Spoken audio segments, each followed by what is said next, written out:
Warning: read and follow all labels and the owner's manual. Some codes or procedures require a hydrogen bake-out process after a preheat cycle is complete.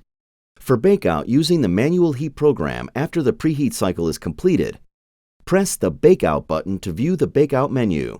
Use the up and down arrows to navigate to parameters to change. Use the decrease and increase buttons to adjust values. While on the Bake-Out Off-On field, press the Select button to change from Off to On and begin the bake-out process. Bake-out will begin as soon as On is selected. The heater will ramp to the bake-out target temperature, soak for the program duration, and ramp down to the end temp. When the bake-out sequence is complete, a message is displayed to press Stop. A second message is displayed asking if recording should be stopped.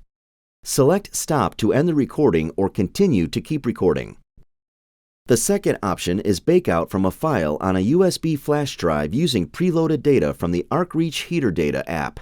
After inserting a USB flash drive into the side of the heater, select the desired file from the View/Load program screen.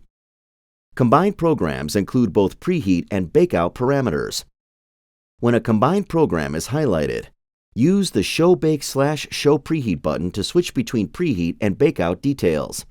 Use the Load Selected button to load the highlighted program. Press the Run button to activate. The heater will begin heating and automatically record data. Bake-out will begin as soon as On is selected. The heater will ramp to the bake-out target temperature, soak for the program duration, and ramp down to the end temperature. When the bake-out sequence is complete, a message is displayed to press Stop. A second message is displayed asking if recording should be stopped. Select Stop to end the recording or continue to keep recording.